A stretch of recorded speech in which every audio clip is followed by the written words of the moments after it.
Senhor presidente, senhoras e senhores deputados, são tantos os temas que devem ser abordados, mas nesse momento de muita convulsão aqui no Poder Legislativo Estadual, precisamos ainda recolher mais informações para que possamos tratar da questão. Porque é uma situação muito complicada, e que envolve avaliações serenas e profundas em relação ao Estado Democrático de Direito, ter no Poder Legislativo Estadual 10 deputados com a privação da liberdade. Já há indagações a respeito das votações na Casa, porque nós temos deputados também licenciados. Ontem mesmo, segundo tomamos conhecimento, o deputado Wagner Montes passou a enfrentar de forma mais agravada problemas ligados à sua saúde e, pelas informações que temos, ele terá dificuldades, pelo menos nos próximos dias, de retornar ao exercício do mandato. Eu estava agora ali, na sala ao lado do plenário, que é chamada de Furna da Onça, que é a dependência onde os parlamentares,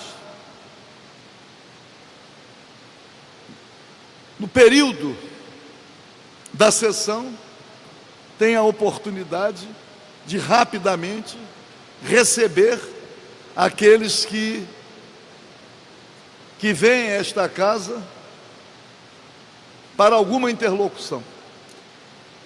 Mas aquele local chamado de Furna da Onça ficou exposto como sendo o local das falcatruas. Já hoje mesmo, por volta das 13h30, vim aqui para me inscrever para o expediente final. Um advogado amigo esteve no meu gabinete e eu, pelo telefone, falei: vem aqui para a Furna. Ele falou: para eu não vou não. Falou brincando, porque nós vamos vendo como o Poder Legislativo vai sendo desacreditado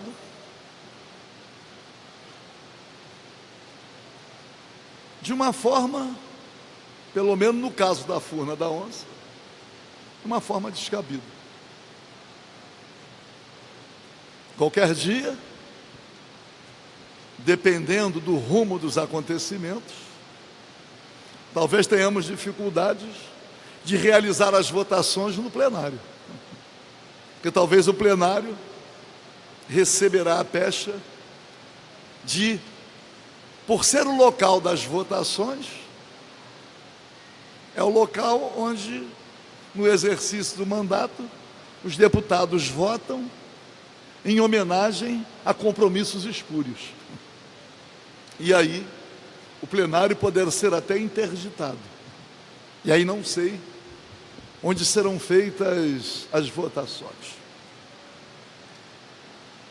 Eu estava, há dias atrás, dando uma entrevista para um dos canais de televisão aqui do nosso estado, e o jornalista me perguntou sobre a situação dos 3 deputados que estão presos há quase um ano. E eu falei, olha, o sistema prisional do estado do Rio de Janeiro, mais de 40% da população carcerária são presos provisórios. São presos que não foram submetidos a nenhum julgamento. Tem presos provisórios há mais tempo do que o tempo previsto no Código Penal para o crime objeto da acusação. Tem presos provisórios pela prática de crime que não tem pena privativa da liberdade. Isto é, está preso provisoriamente, sem a possibilidade de uma condenação que resulte na privação da liberdade. Há muitos casos em que, quando vem a condenação, a pena é menor do que o tempo em que o acusado ficou provisoriamente preso. E aí,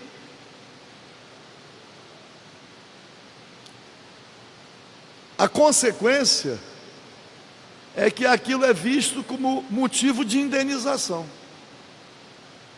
E aí a ação judicial se volta contra o Poder Executivo para que indenize aquele que foi injustiçado, permanecendo mais tempo preso do que o tempo de condenação. Os resultados financeiros, ou o impacto financeiro de tudo isto, não recai sobre o orçamento do Poder Judiciário. Recai sempre sobre o orçamento do Poder Executivo, além das despesas necessárias à manutenção das prisões. Tive a oportunidade, aliás, bem antes de qualquer caso registrado aqui na casa, em relação aos deputados, muito mais para provocar o debate, de apresentar um projeto de lei com o seguinte mérito: o preso provisório permanecerá no sistema penitenciário, administrado pelo Poder Executivo, pelo prazo máximo de 180 dias. Vencido o prazo, o preso será apresentado ao Poder Judiciário, para que o Poder Judiciário cuide da prisão. E eu não estava propondo a colocação em liberdade, nem é competência, que nós não julgamos isto. Muito mais para demonstrar que a morosidade na justiça, a morosidade não causa nenhuma repercussão no Poder Judiciário, nem repercussão financeira. O projeto foi aprovado nesta casa, o governador vetou, a casa derrubou o veto, a lei foi promulgada. Rapidamente, no Supremo Tribunal Federal, relator ministro Dias Toffoli, hoje presidente do Supremo Tribunal Federal, concedeu uma liminar considerando a lei inconstitucional. Mas isso não esgota o debate sobre a questão da prisão provisória por tempo indeterminado, não esgota. E aí, apresentei um outro projeto de lei. Quero crer que teremos a oportunidade de votá-lo ainda nesta legislatura. Tá bem. O projeto diz o seguinte, que a partir do 6º mês, as despesas, pelo menos, correrão por conta das dotações orçamentárias do Poder Judiciário.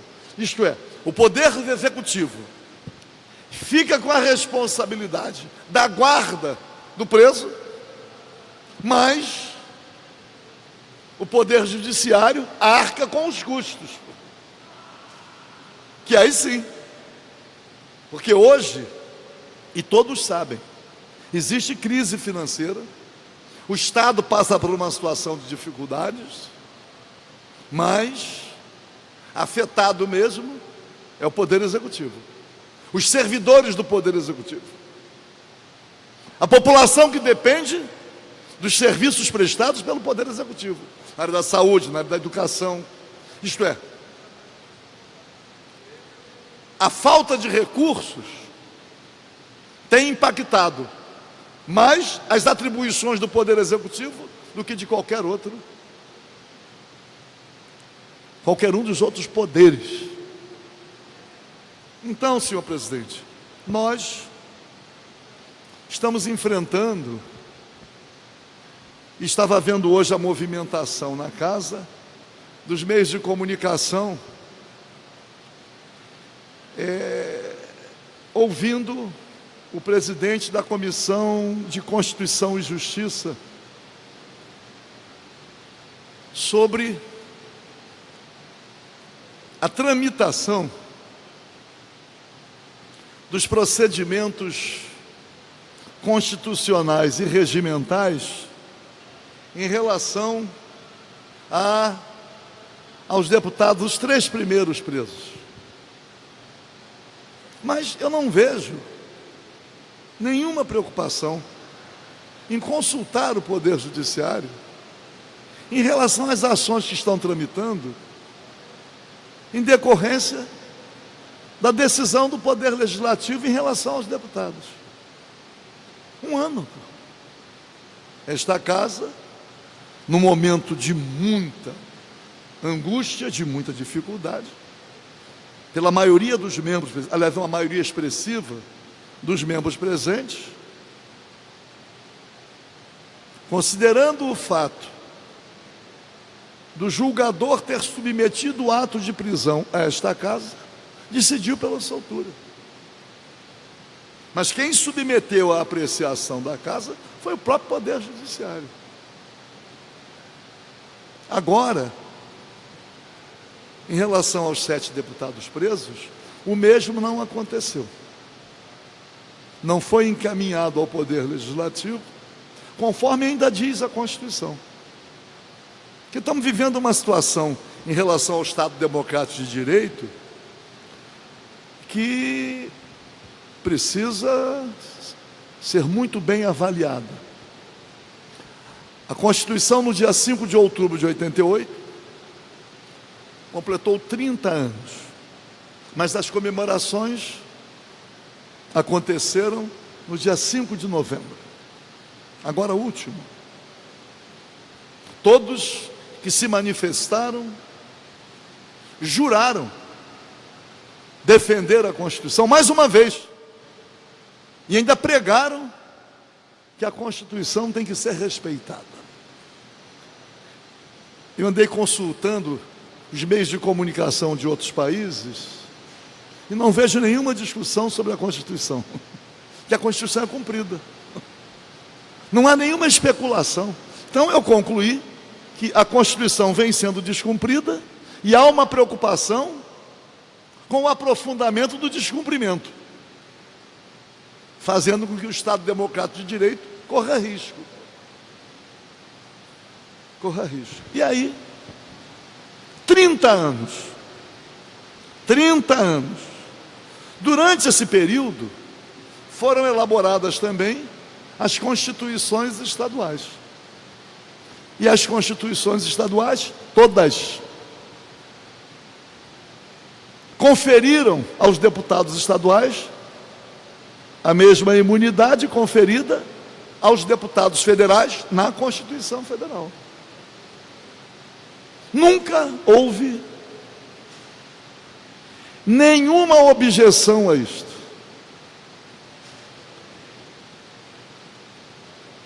E houve muitos casos onde o dispositivo da Constituição Estadual, conferindo imunidade ao deputado estadual, o dispositivo foi cumprido, mas sem nenhuma celeuma. Inclusive aqui, no Poder Legislativo Estadual, Rio de Janeiro, inclusive aqui. Mas, surgindo os últimos episódios em relação aos 3 primeiros presos, houve uma convulsão, mobilizando a opinião pública, não contra o Poder Legislativo Estadual, nem contra os 3 deputados, contra o Estado Democrático de Direito. Muitos assentiram, muitos aderiram, muitos se omitiram, muitos aproveitaram, surfaram na mídia, muitos. E aí, veja, 30 anos de Constituição, a Procuradora-Geral da República, a decisão desta casa ficando sub júdice, em relação à soltura, e a Procuradora-Geral da República ingressa com uma ação no Supremo Tribunal Federal para dizer que os deputados estaduais não podem ser equiparados aos deputados federais, que o dispositivo da Constituição do Estado é inconstitucional, que a Constituição Federal não confere. 30 anos, dezenas de casos pelo Brasil afora, respeitando esse dispositivo. E aí, tudo indica, temos a informação de que a decisão será concluída, o processo, a votação será concluída amanhã. Tudo indica que o Supremo Tribunal Federal vai acolher os argumentos da Procuradoria da República. Significa, portanto, que o Supremo Tribunal Federal, depois de 30 anos de promulgada a Constituição Federal e 29 das Constituições estaduais, vai entender que o deputado estadual não tem imunidade. E temos agora um caso grave também, porque a Constituição Federal diz, a Constituição Estadual aqui reproduz, que o deputado é inviolável por suas opiniões, palavras e votos. Não sei, estou percebendo que esta inviolabilidade também será jogada por terra. Caminhamos para a criminalização do exercício do mandato, mesmo com a sustentação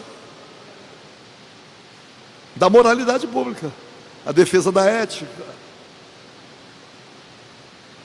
Isto é, sem a observância do devido processo legal e sem o respeito ao que diz a Constituição, que ninguém será considerado culpado até o trânsito julgado da sentença condenatória, os deputados serão violáveis em suas opiniões, palavras e votos, e não terão a garantia da imunidade. E aí, meu querido deputado Tio Carlos, não será surpresa, não será surpresa, o dia em que a busca e a apreensão não acontecer apenas nos gabinetes e nas residências. Aliás, tem acontecido também no Congresso Nacional. Aliás, no Palácio do Planalto. Tem acontecido já. Qualquer dia a busca e a apreensão vai acontecer no plenário do Senado, da Câmara dos Deputados e neste plenário. Muita gente teme abordar esse tema.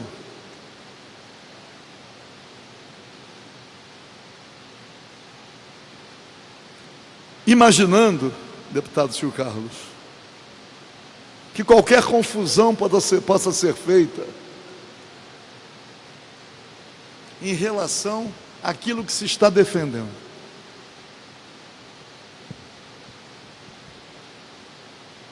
Quando eu vejo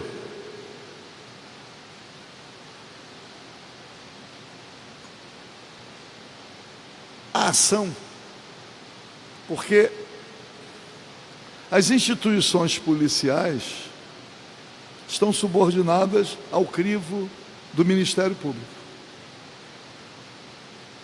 Ao crivo em relação às suas ações, mas também cumprindo determinações do Ministério Público em relação às investigações criminais. E o Judiciário, quem delibera, quem determina, quem... Já tivemos fases em que o Poder Legislativo foi fechado. Fases em que as redações de jornal também foram invadidas. Tivemos fases em que membros da magistratura foram caçados. Era de se imaginar que a Constituição, que completou 30 anos, garantisse o Estado democrático de direito. Era de se esperar. Eu, que tive a honra de subscrever no dia 5 de outubro de 88, aquela Constituição, não imaginava que 30 anos depois, nós estivéssemos diante da falência do Estado democrático de direito e dos discursos em defesa da Constituição. Um conflito que precisa ser resolvido.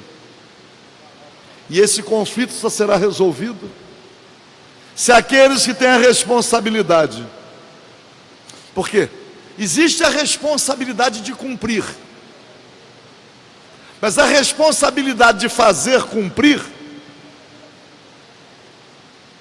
não pode seguir caminhos que não estejam consoantes à Constituição. Porque assim, se tal não acontecer, ou se tal não acontece, como nós estamos verificando, aquele que descumpre a Constituição no exercício, por exemplo, do seu mandato, passa a ser possível, com certeza, equiparado àquele que também não cumpre, no sentido de dizer que aquele desvio de conduta merece outro tratamento diverso daquele que está na Constituição. Paulo Freire, na Pedagogia do Oprimido, diz que é desumano ser opressor e é desumano ser oprimido. Também atenta contra o Estado democrático de direito.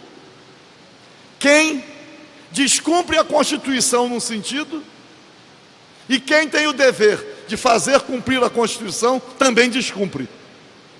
São todos equiparados. Todos afrontam o Estado democrático de direito. Muito obrigado, senhor presidente.